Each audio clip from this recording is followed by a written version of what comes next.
Shalom warga kerajaan, apalagi tanda orang dewasa. Orang dewasa tidak melihat kesempitan, mereka melihat kesempatan. Saya sering katakan ada dua golongan orang, itu orang Jepang dan orang Tionghoa yang tidak punya kosakata krisis dalam bahasa mereka.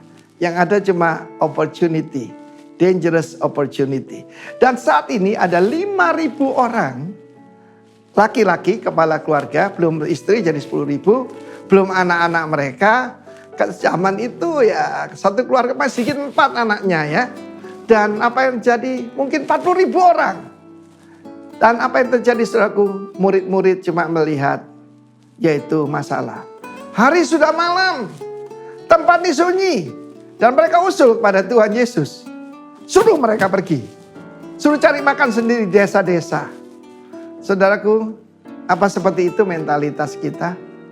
Tetapi ada seorang anak kecil melihat kesempatan. Dia begitu dipenuhi dengan hadirat Tuhan, ya, dipenuhi dengan kasih Tuhan. Coba bayangkan, masa 40.000 orang itu tidak ada satupun yang tergerak seperti anak kecil ini, ya. Mereka semua ikut Tuhan, sudah dengarkan khotbah dari pagi sampai malam ya, sudah sore menjelang malam. Dia serahkan 5 roti 2 ikan. Ikan di Danau Galilea yaitu seperti ikan mujair segini ya ukurannya ya. Masa anak kecil makannya 2 ikan, 5 roti kan kebanyakan. Rupanya ibunya yang mengajar, nak, kalau makan jangan pernah sendiri, bagi dengan temanmu.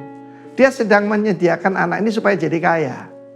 Orang beruang dengan orang kaya itu beda. Kalau beruang ya cuma punya uang. Ya, karena itu seperti beruang saudara ya. Tetapi kalau orang kaya itu suka berbagi. Dan anak ini melihat kesempatan. Dia tahu Yesus bisa menggandakan roti dan dia dengar. Bukan Musa yang memberi makan kamu di padang belantara, tapi Bapakku yang di sorga.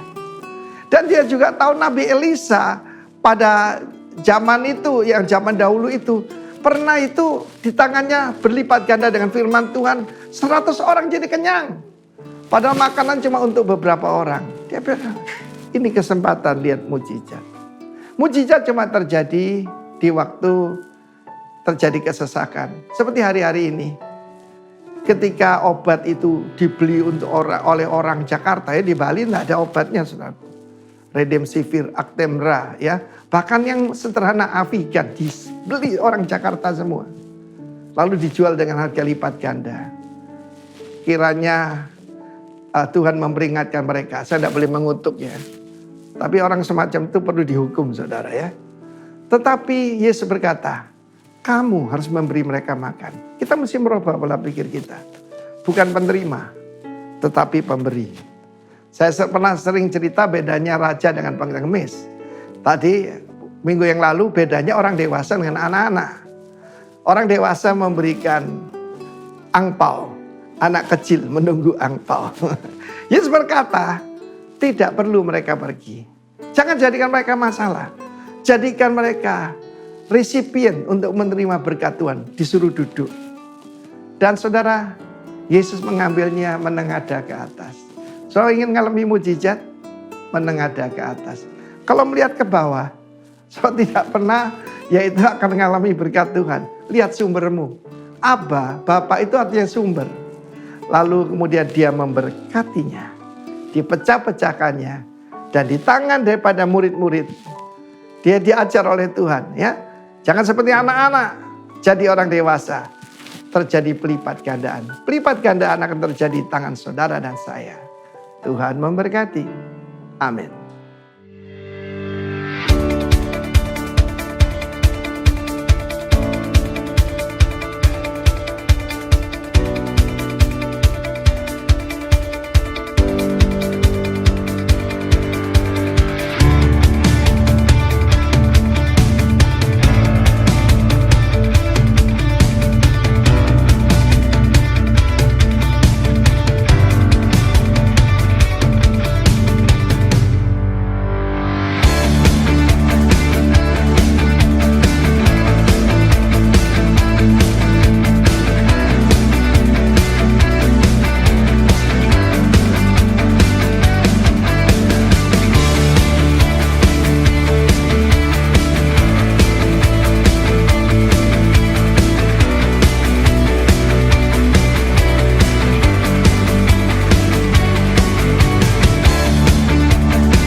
Shalom, bagi jemaat yang akan mengembalikan perpuluhan bisa dilakukan dengan dua cara.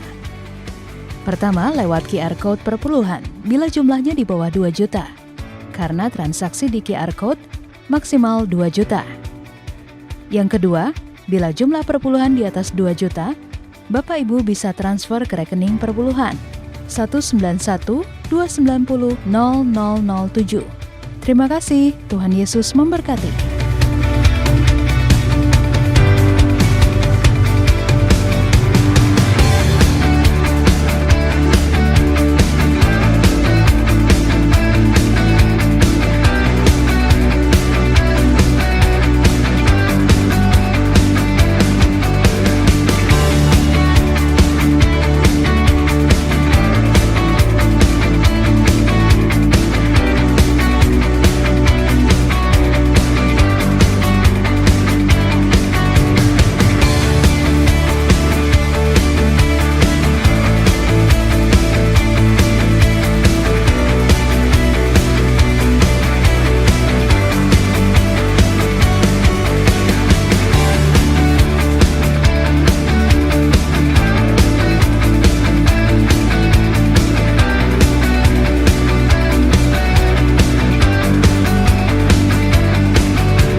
You hold my every moment. You calm my raging seas. You walk with me through fire and heal all my disease. I trust in you. I trust in you. I believe you're my healer.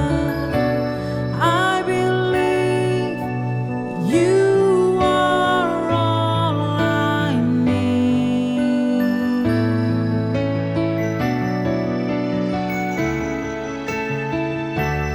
I believe you're my portion.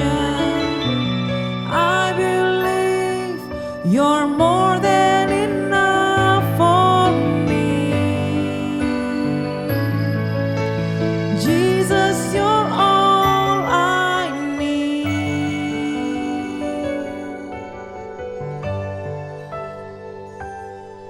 You hold my every moment.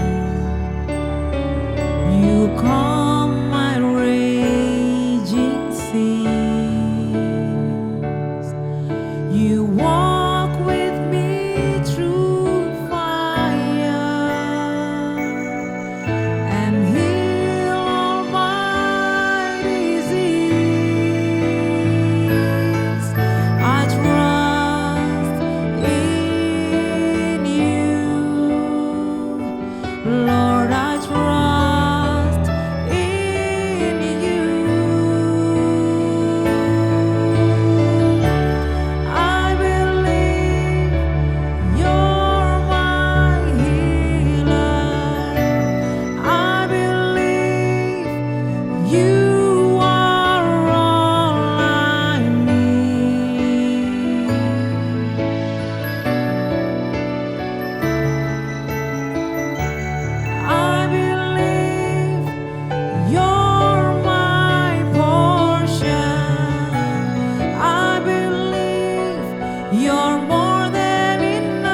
Jesus, you're all I need.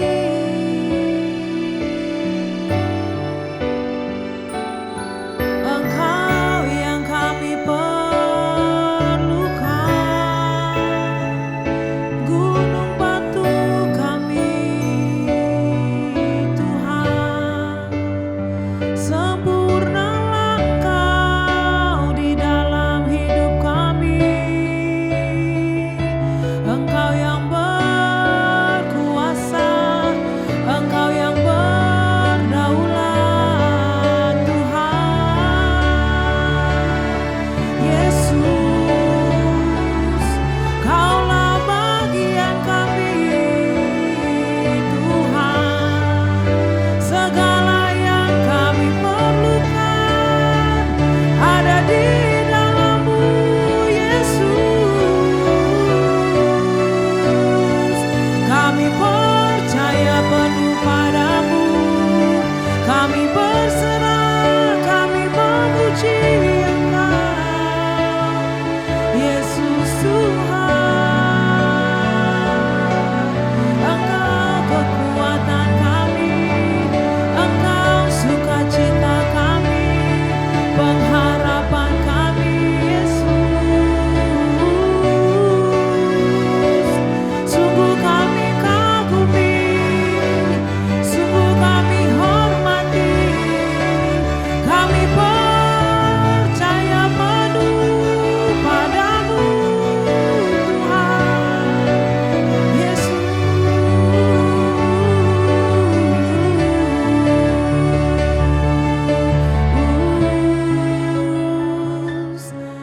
For nothing is impossible for you. Nothing is impossible. Nothing is impossible for you.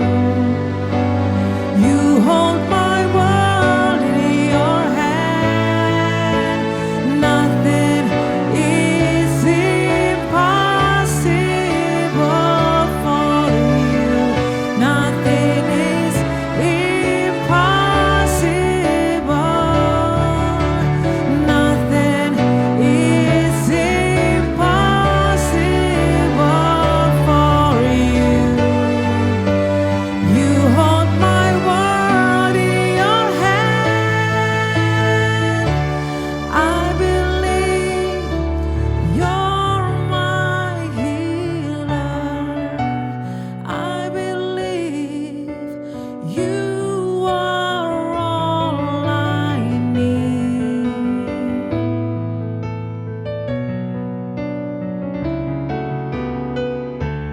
I believe you're my portion.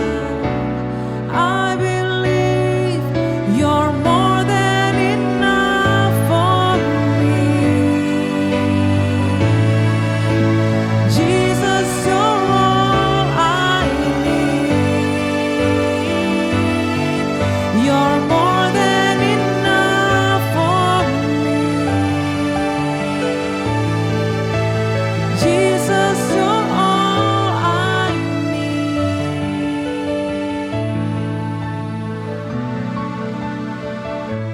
I love you, Lord, and I lift my voice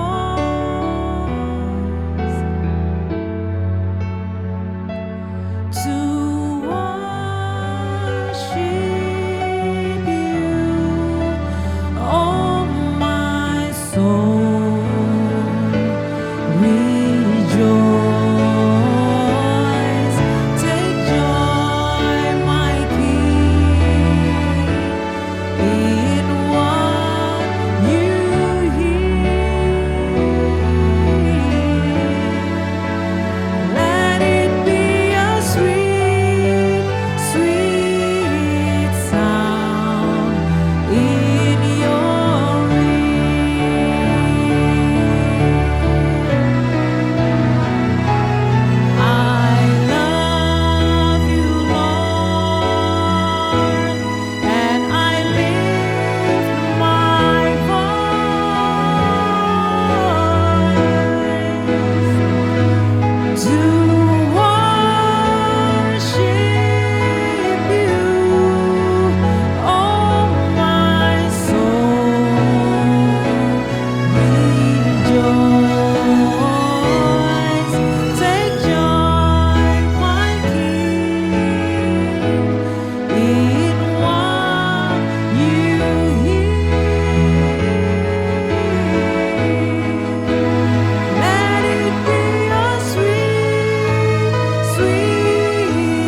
Shalom warga kerajaan yang ada di Rock Balikpapan. Apa kabar Anda semuanya?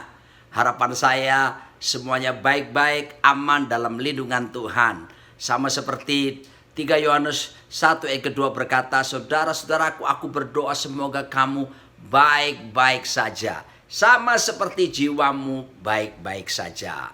Sebelum kita akan mendengarkan firman Tuhan pada saat ini, mari kita akan berdoa meminta pimpinan Roh Kudus agar supaya memberikan kita hikmat pengertian dan bahkan kemampuan untuk kita bisa melakukan firman Tuhan dalam hidup kita. Mari kita berdoa.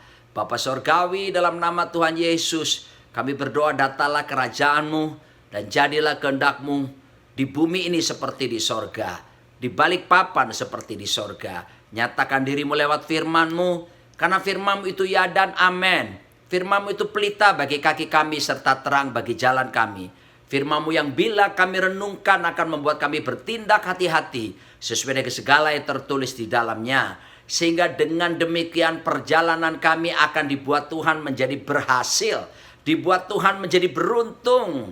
Kami sungguh percaya langit bumi dan segala kemuliaannya dibangun manusia tidak kekal dan akan segera berlalu.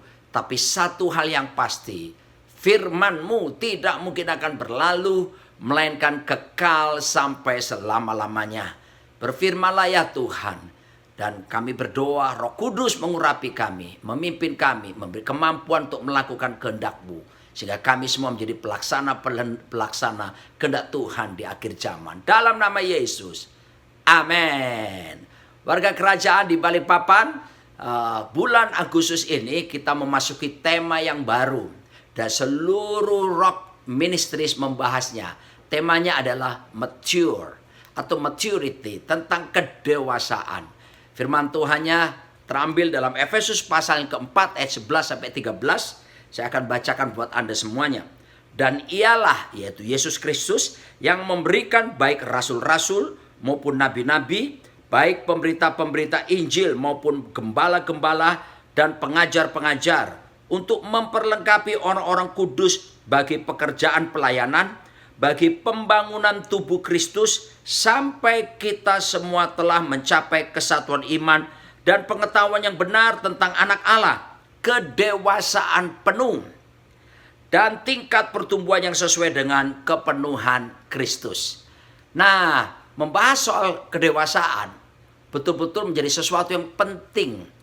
Karena saya percaya bahwa dalam perjamuan kawin anak domba nanti, di mana Tuhan Yesus menjadi mempelai pria dan kita gereja yang umatnya menjadi mempelai wanita.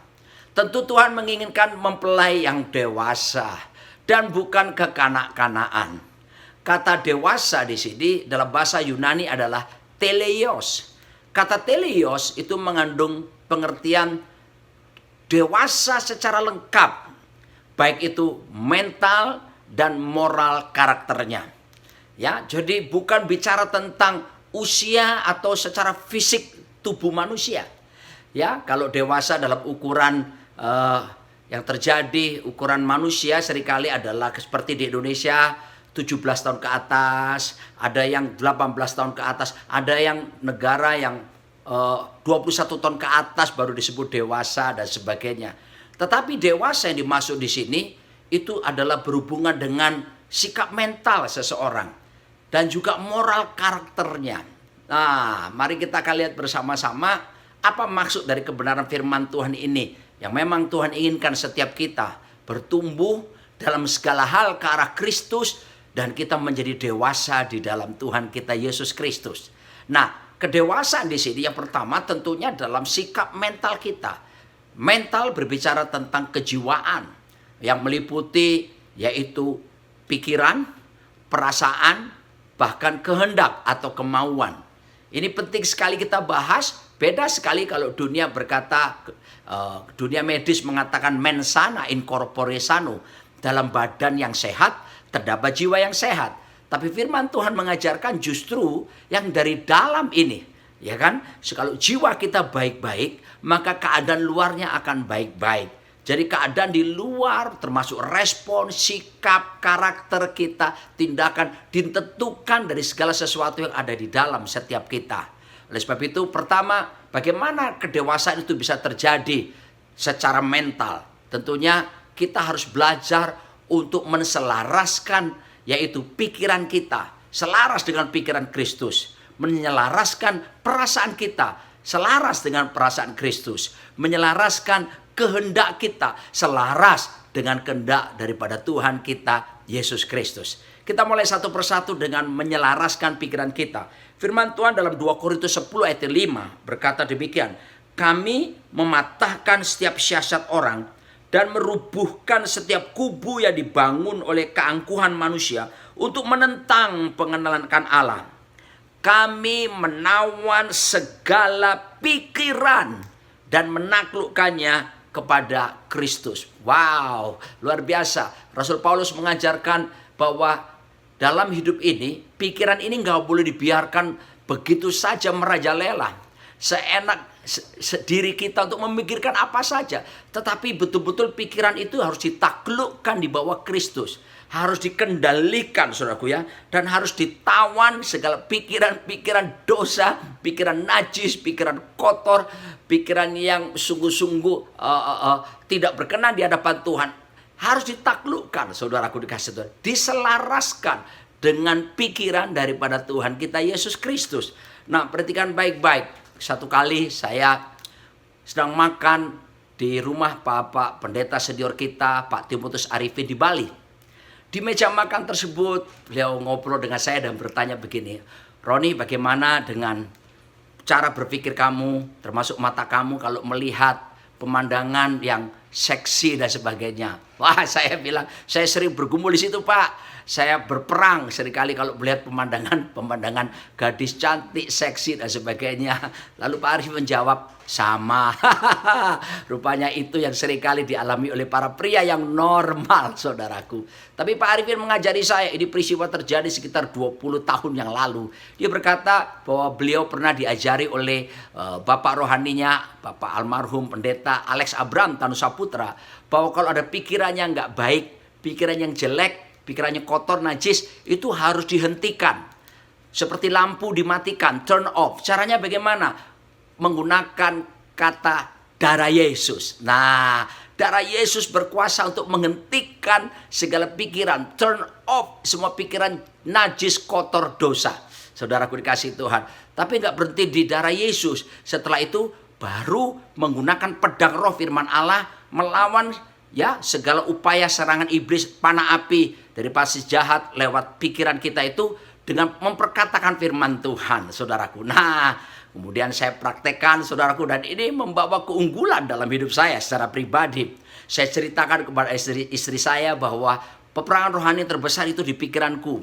Lewat mata, saya bilang seperti itu pada istri saya. Istri saya malah senang. Dia berkata, aku senang loh kalau kamu jujur, terus terang, ya, mengutarakan kelemahanmu kepadaku gitu, saudaraku. Jadi kalau ada apa-apa saya sering berkata darah Yesus gitu ya. Kalau ada hal-hal yang mengganggu pikiran.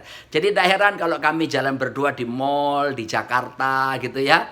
Lalu istri saya mendengar saya berkata darah Yesus. Artinya saya sedang melakukan peperangan rohani dan memadamkan segala panah api si jahat, saudaraku. Tapi bukan cuma selesai berkata darah Yesus, lalu saya mulai berkata, saudaraku, Roni, ingat tubuhmu bait Allah, Roh Kudus diam di dalammu, ya. Bukankah itu di 1 Korintus 3, 16 dan seterusnya. Saya katakan mata itu pelita tubuh.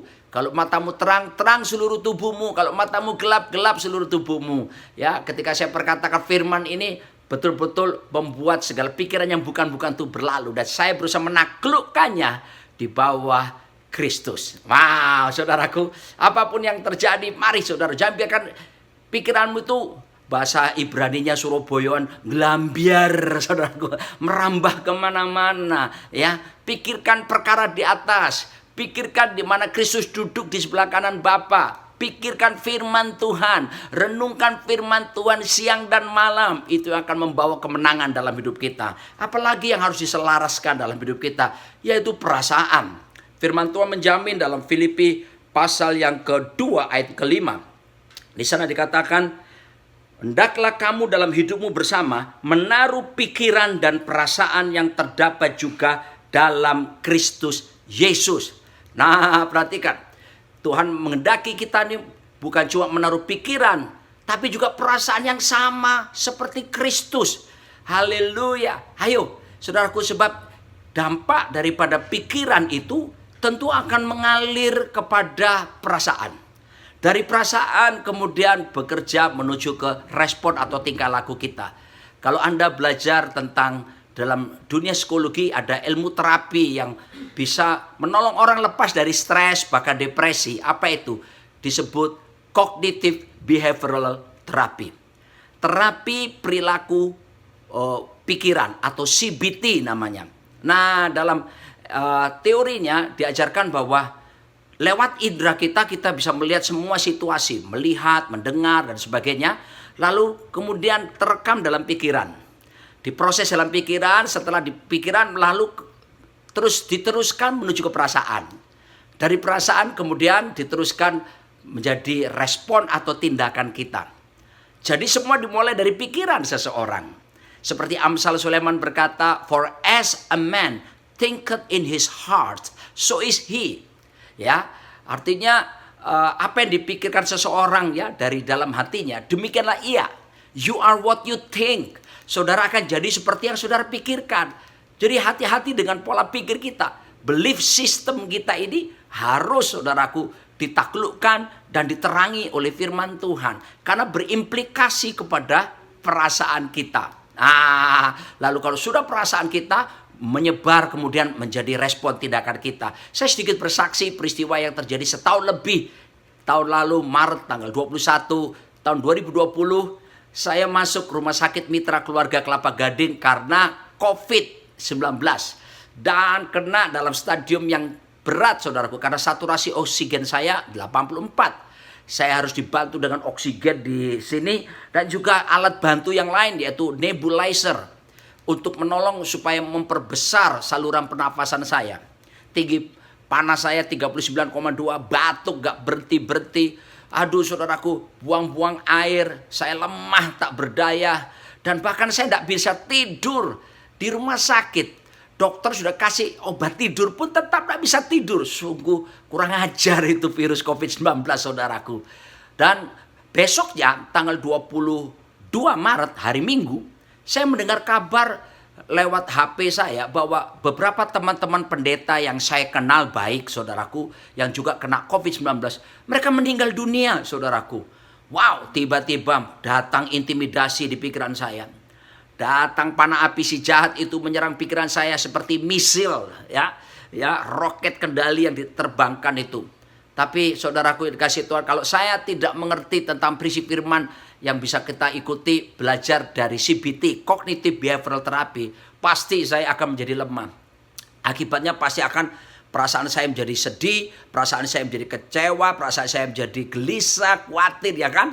Akibatnya imun menurun dan tentunya tidak akan berdaya melawan virus COVID-19. Tapi karena saya mengerti, saudaraku, kebenaran firman Tuhan yang memerdekakan itu, saya terapkan ilmu terapi CBT itu. Maka pikiran saya, saudaraku, saya tidak biarkan intimidasi iblis datang. Tentunya harus ada turn off-nya. Darah Yesus itu menghentikan pikiran-pikiran yang bukan-bukan. Dan setelah itu saya perkatakan firman. Saya perkatakan Filipi 4 ayat 13. Segala perkara dapat kutanggung dalam Dia yang memberi kekuatan kepadaku. Saya perkatakan 1 Korintus 10 ayat 13. Pencobaan-pencobaan ini pencobaan biasa yang tidak melebihi kekuatanku. Tuhan sudah menyediakan jalan keluar sehingga saya bisa melalui semuanya ini. Saya perkatakan dalam 1 Petrus 2 ayat 24b. Sebab oleh karena bilur-bilur Tuhan Yesus Kristus, semua penyakitku telah disembuhkan. Saya juga ucapkan perkatakan Filipi 4 ayat ke-8 berkata, semua yang benar, semua yang mulia, semua yang manis, semua yang suci, semua yang adil, semua yang sedap didengar, semua yang disebut kebajikan dan patut dipuji. Pikirkan semuanya itu. Saya pikirkan yang baik-baik, yang suci, yang benar, yang manis. Saudaraku, akibatnya apa? Berproses dari pikiran menuju ke perasaan. Akhirnya dengan demikian saya menundukkan perasaan saya. Yang seharusnya perasaan saya jadi gelisah. Berubah, saudaraku. Perasaan jadi apa? Tenanglah jiwaku. Saya jadi tenang. Ya, tidak gelisah, tidak khawatir. Dan akibatnya berimplikasi kepada apa? Respon saya. Tindakan saya, sikap saya. Saya tidak bersungut-sungut. Saya tidak menyalahkan Tuhan, tapi justru sebaliknya, saya bisa mengangkat tangan walaupun di tempat tidur dalam keadaan berbaring. Saya bisa memuji-muji Tuhan. All my life you have been faithful. All my life you have been so good. With every breath that I am able, I will sing of the goodness of God. Indah sekali. Dan akibatnya iman saya naik, saudaraku, berimplikasi pada apa? Imun saya ikut naik, dan akibatnya saya kuat, saya sehat, sembuh, mengalahkan segala virus-virus COVID-19. Dan itu sudah 1 tahun lebih, saudaraku, betul-betul sempurna kesembuhan Tuhan, dan tidak ada dampak apapun dalam diri saya. Saudaraku, perhatikan baik-baik. Pikiran harus ditundukkan di bawah Kristus. Perasaan harus dibuat selaras dengan perasaan Kristus. Perasaan Kristus, perasaannya penuh belas kasihan kepada jiwa-jiwa yang terhilang. Perasaan, saudaraku, yang mau berempati, bukan sekedar simpati, ya. Empati lebih tinggi dari simpati. Simpati itu kalau cuma kasihan, ya. Bahkan ada beberapa orang begini, kasihan deh lu, gitu, saudara. Tapi kalau berempati itu seperti kita memakai sepatu orang lain yang sedang dalam penderitaan. Kita mau belajar mengerti orang lain, penderitaan orang lain, pergumulan orang lain, dan kita tidak akan timbul penghakiman atas orang lain yang dialaminya, saudaraku. Seperti Kristus. Mari kita minta anugerah supaya kita memiliki perasaan seperti Kristus yang dipenuhi belas kasihan.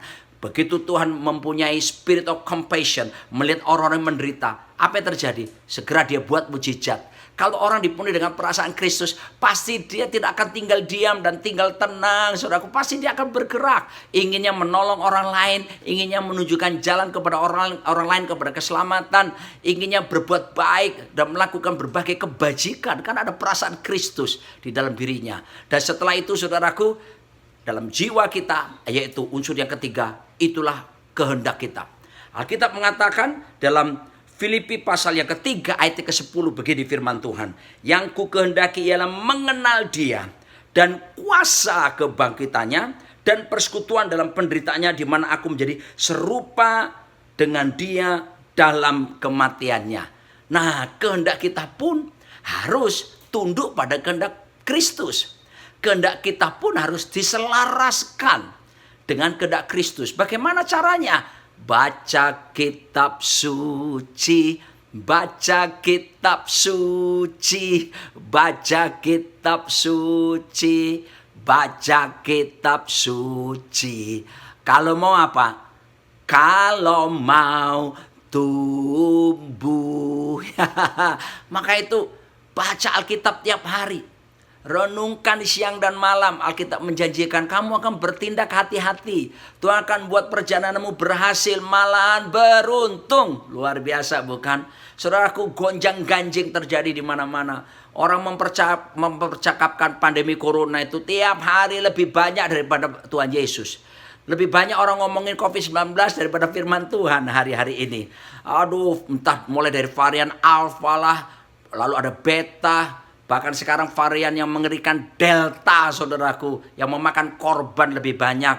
Belum lagi muncul yang baru Iota, Kappa, bahkan Lambda, saudaraku. Saya nggak peduli nama varian virusnya apapun, tapi Wahyu pasal 1 berkata Tuhan Yesus Kristus, Dia disebut Alfa dan Omega, yang awal dan yang akhir. Tuhan kita tetap sanggup untuk mengalahkan segala bentuk varian virus model apapun, saudaraku. Karena Dia yang awal dan yang akhir. Dia mengendalikan segala sesuatu. Diizinkannya pandemi corona terjadi di seluruh dunia. Sebab apa? Tuhan mau resetting.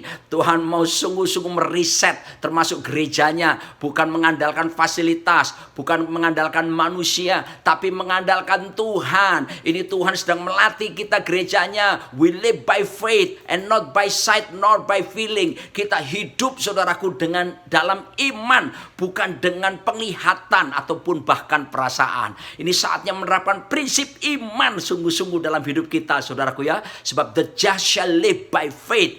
Ya, Orang benar itu hidup karena percayanya, karena imannya, saudaraku yang dikasihi Tuhan. Nah, saudaraku, selalu ada pengharapan di dalam Tuhan Yesus Kristus. Alkitab menjelaskan Yesus Kristus itu merupakan jangkar pengharapan dari iman kita. Dia sudah dilemparkan jauh ke depan, ya, menjadi perintis menuju kepada kesempurnaan. Selama kita berpegang pada tali menuju ke jangkar yang sudah dilemparkan ke depan, yaitu Yesus Kristus yang sudah merintis jalan menuju kesempurnaan. Saudaraku, tali itu yaitu doa-doa kita, perenungan firman, pujian penyembahan, hubungan batin dekat kita dengan Tuhan. Maka dalam perjalanan hidup kita, sekalipun kita dalam gelombang badai, saudaraku, maka perahu kita akan terus semakin mendekat kepada jangkar yang merupakan jawaban. Jangkar itu adalah Tuhan kita Yesus Kristus. Nah, bagaimana proses untuk bisa mengalami kedewasaan penuh? Dalam Alkitab dikatakan, saudaraku, ayat ke-11 tadi, Tuhan berikan 5 jawatan. Ada rasul-rasul, ada nabi-nabi, ada penginjil-penginjil, ada gembala-gembala, dan akan ada pengajar-pengajar. 5 jawatan itu apa sih? Untuk memperlengkapi orang-orang kudus. Siapakah orang kudus? Saudaralah, jemaat Tuhan, orang-orang kudus. Nah, 5 jawatan ini tugasnya memperlengkapi orang kudus, jemaat. Baru jemaatlah yang akan keluar untuk menyatakan tanggung jawab sebagai garam dan terang.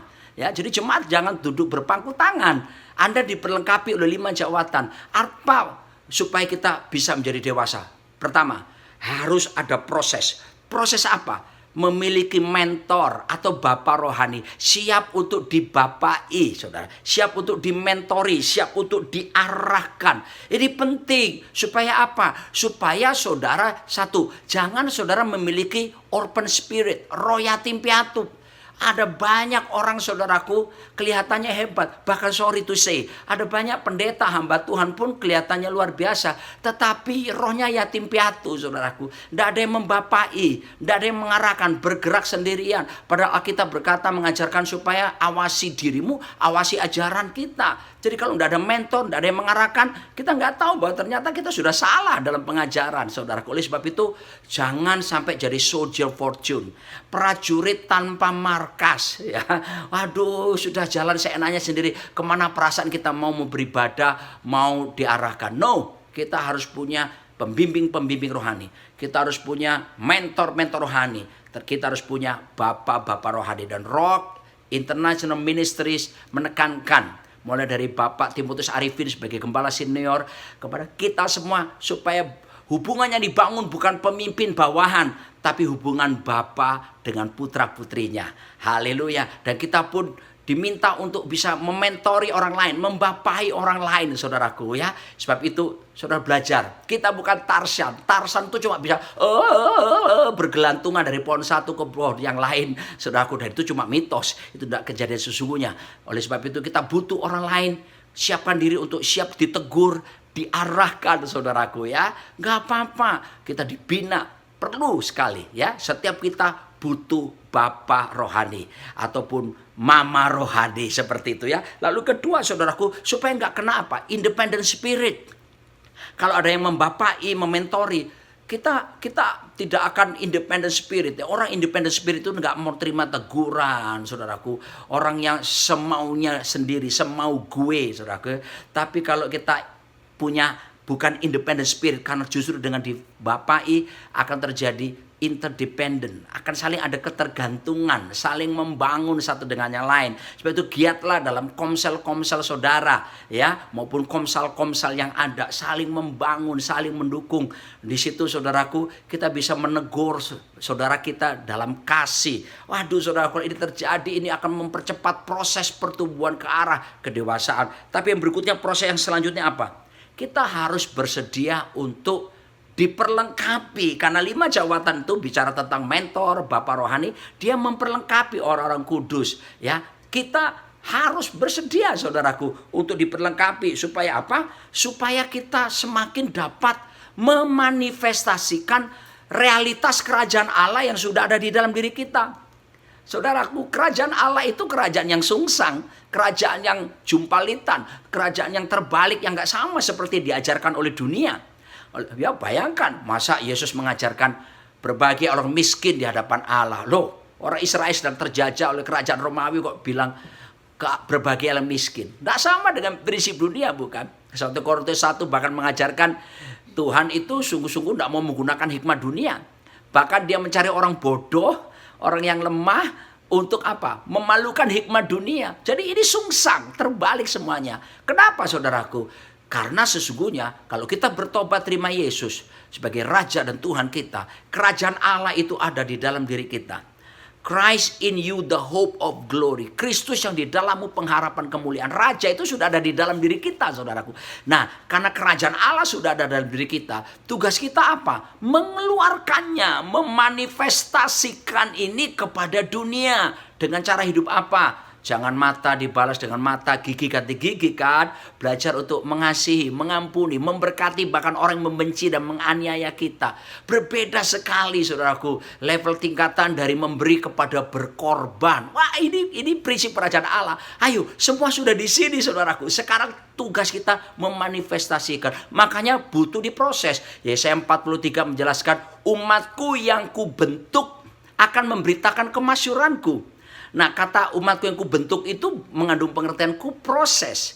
Umatku yang kuproses akan memberitakan kemasyuranku atau kemuliaanku. Saudara akan dipercaya untuk memberitakan kemasyuran Tuhan, memberitakan kemuliaan Tuhan asal menyediakan diri mau diproses. Haleluya. Jangan pernah tengking proses. Jangan menolak proses. Dan seringkali Bapak rohani pun dipakai Tuhan untuk memproses kita. Sekitar kita, keluarga kita pun diizinkan Tuhan memproses kita. Dan kita ketemu masalah. Termasuk pandemi corona ini. Sebuah alat bantu proses yang luar biasa dari Tuhan buat kita gerejanya. Bukan. Tapi kalau kita mengerti, kita mau siap dibentuk apapun keadaannya. Kita mengerti itu tujuannya apa? Supaya mengeluarkan, memanifestasikan semua realitas kerajaan yang sudah ada di dalam diri kita. Yaitu kebenaran, damai sejahtera, dan sukacita oleh Roh Kudus itu mesti dikeluarkan saudaraku. Jangan berpikir yang dari luar ke dalam. Mulai sekarang yang dari dalam ini kita keluarkan. Jadi berkat bagi banyak orang. Nah untuk itu kita perlu diperlengkapi. Supaya kita semakin tahu kebenaran, maka kebenaran akan memerdekakan setiap kita. Ingat urutannya ya, Yohanes 8 ayat 32. Tahu dulu kebenaran, baru merdeka. Enggak tahu kebenaran, tidak akan merdeka. Tidak semua kebenaran bisa memerdekakan. Hanya kebenaran yang kita ketahuilah yang bisa memerdekakan kita. Sebab itu kita harus cari tahu kebenaran. Bersedia dimentori, dibapai. Bersedia untuk dibina, diarahkan saudaraku. Supaya kita berjalan dalam proses semakin dewasa dalam segala hal menuju Kristus. Nah, unsur apa lagi yang terkait di dalamnya? Saya hanya akan bacakannya mengingat waktu. Yang pertama, kita tentunya harus terlibat di dalam pelayanan.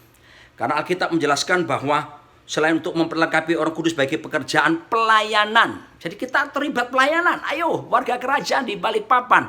Ya mari kita bukan cuma pelayanan di dalam gedung gereja ya.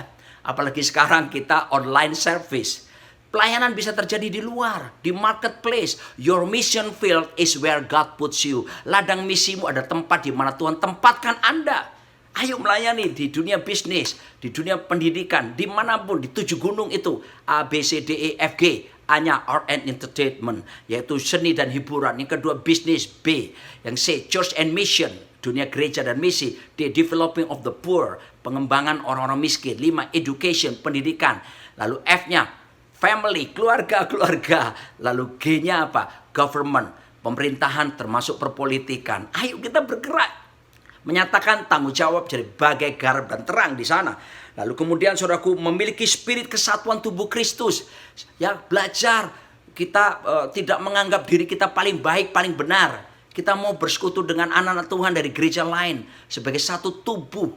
Ya untuk bergerak bersama-sama, kita memenangkan kota bersama, berbuat bersama-sama. Di masa pandemi ini bisa kerjasama dengan gereja lain, misalnya menyediakan tempat vaksinasi massal, memberi makan kepada orang-orang yang isolasi mandiri. Bahkan ada upaya membuat pemerintah sekarang kebingungan untuk ini saudaraku, tempat pemularasan, memandikan mayat saudaraku.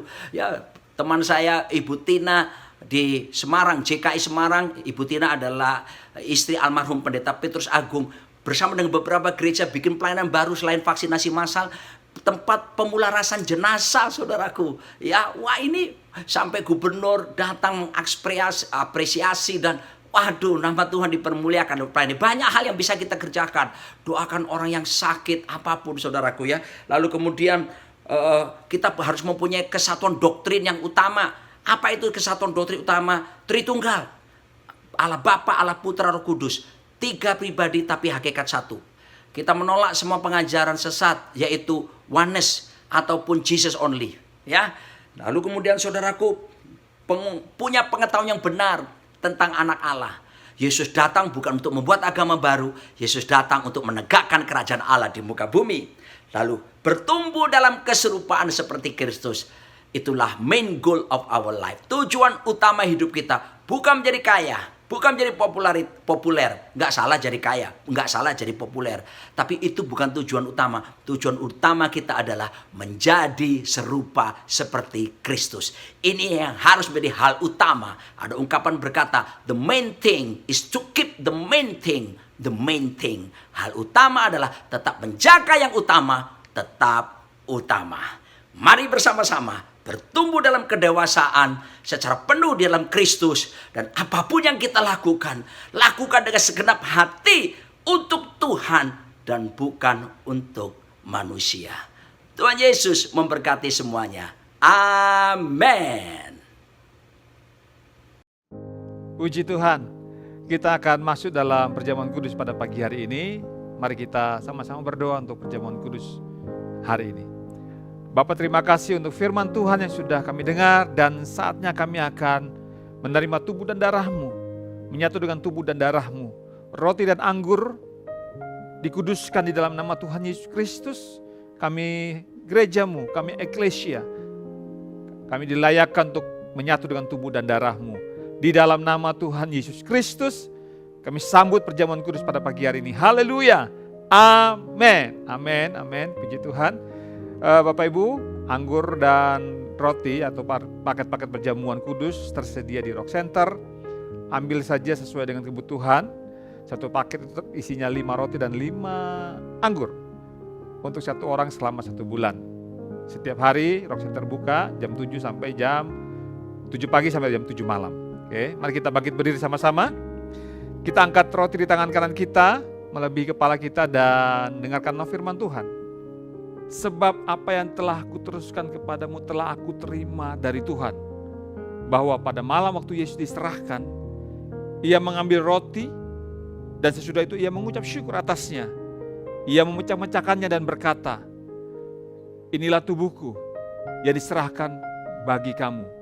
Perbuatlah ini menjadi peringatan akan aku. Gereja Tuhan, bukankah roti yang kita angkat tinggi-tinggi ini adalah persekutuan kita yang mahal dengan tubuh dari Tuhan Yesus Kristus. Amin. Mari makan dengan ucapan syukur di dalam nama Tuhan Yesus Kristus. Haleluya.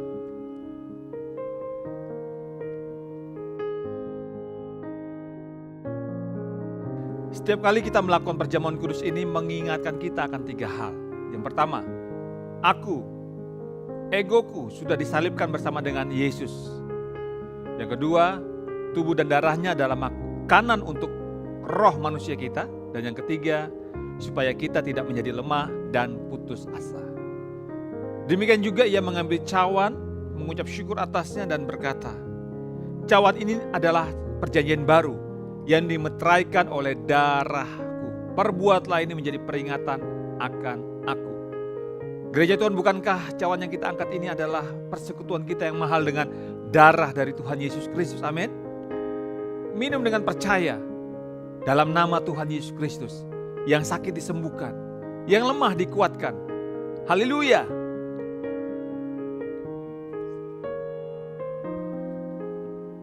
Terima kasih. Haleluya, haleluya. Bapak, kami ucap syukur pagi hari ini kami masih bisa beribadah kepadamu dan menerima tubuh dan darahmu lewat perjamuan kudus pada pagi hari ini Tuhan. Bukti bahwa kasih Tuhan bagi kami tidak terbatas. Karya salibmu membuat kami hari ini hidup dan masa depan kami gilang gemilang. Terima kasih, dan sekarang kami angkat tangan untuk Indonesia. Kami speak blessing shalom Indonesia. Diberkatilah engkau dari Sabang sampai Merauke. Semua pulau-pulau diberkati Tuhan. Kami berdoa untuk pemerintahan bangsa kami, Pak Jokowi Presiden kami, Pak Maruf Amin Wakil Presiden, para menteri, bahkan gubernur-gubernur, wali kota, bupati-bupati, camat-camat, semua bersinergi bekerja keras bersama-sama menuntaskan masalah COVID-19. Supaya COVID-19 penyebarannya diputus di dalam nama Tuhan Yesus Kristus. TNI Polri diberikan hikmat, kekuatan hingga mereka bisa menjaga kedisiplinan bangsa Indonesia. Tetap melakukan protokol kesehatan dengan ketat Tuhan. Terima kasih, bersyukur juga untuk pemerintah bangsa kami yang sudah merealisasikan vaksin-vaksin. Kami berdoa supaya semua warga negara Indonesia bisa divaksin dalam nama Tuhan Yesus Kristus. Terima kasih Bapak, terima kasih Tuhan. Dan hari ini kami juga berdoa untuk kota kami Balikpapan. Shalom Balikpapan. Kami percaya Balikpapan segera dipulihkan Tuhan. Bersyukur hari-hari ini penyebaran COVID-19 sudah mulai melemah. Dan kami percaya semakin lemah penyebaran COVID-19, bahkan tidak ada lagi penularan COVID-19 di kota kami, Balikpapan. Yang sakit, yang sedang dirawat di rumah sakit disembuhkan Tuhan. Di dalam nama Tuhan Yesus Kristus. Para medis, para dokter, para perawat diberikan perlindungan ekstra. Sehingga mereka tidak tertular COVID-19 Tuhan. Terima kasih Bapak, terima kasih Tuhan. Bahkan kami juga berdoa pagi hari ini untuk para pemimpin di gereja kami, Pak Herold sebagai gembala. Dan keluarganya dilindungi Tuhan, dipelihara Tuhan. Dalam nama Tuhan Yesus Kristus, urapan-Mu, hikmat-Mu bertambah-tambah bagi hamba-Mu Tuhan. Kami juga berdoa untuk para pemimpin yang lain, gembala-gembala kami, para diaken Tuhan. Kami semua sama-sama bertumbuh menjadi pemimpin yang takut akan Tuhan. Dan lewat kehidupan kami banyak jiwa diselamatkan. Bahkan seluruh jemaat-Mu Tuhan, dari yang paling muda sampai yang paling senior, semua dilindungi Tuhan. Di dalam nama Tuhan Yesus Kristus. Pakai gereja ini untuk memperluas kerajaan-Mu, memenangkan jiwa-jiwa bagi kerajaan-Mu Tuhan. Terima kasih Bapak, terima kasih Tuhan. Di dalam nama Tuhan Yesus Kristus, kami sudah berdoa dan mengucap syukur. Haleluya. Amin. Amin, amin. Sekarang kita akan memberikan persembahan secara online. Bapak Ibu, mari kita angkat handphone kita sama-sama untuk memberikan persembahan secara online. Kami angkat handphone kami, karena kami akan memberikan persembahan secara online melalui QR Code yang akan tampil di layar TV kami. Kami percaya bahwa persembahan kami adalah benih yang subur, kami tabur di tempat yang subur dan kerajaan-Mu diperluas. Haleluya, kami memberi dengan sukacita karena kami sudah diberkati Tuhan. Di dalam nama Tuhan Yesus Kristus. Haleluya, sekarang gereja Tuhan, angkatlah tanganmu, arahkan hatimu kepada Tuhan. Aminkan dengan antusias kalau saudara percaya berkat janji firman Tuhan ini datang kepada saudara. Kehendak Tuhan, engkau semakin naik dan tidak turun. Bahkan engkau akan menjadi kepala dan bukan ekor. Keluar masukmu pasti diberkati Tuhan. Sekarang kita kepalkan dua tangan kita. Karena mulut kita semua sudah diurapi Tuhan.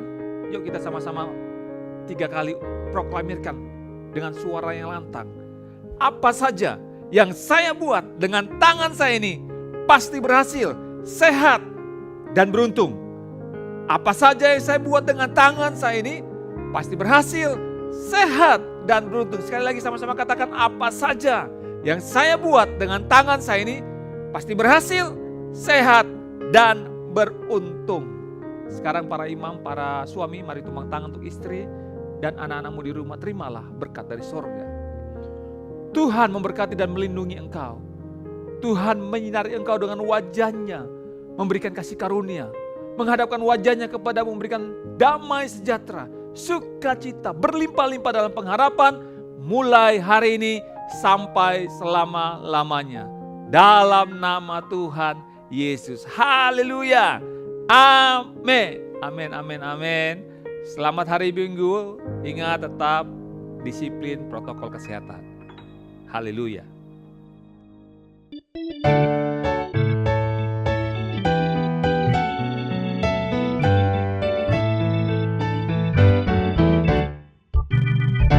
As we gather in this place.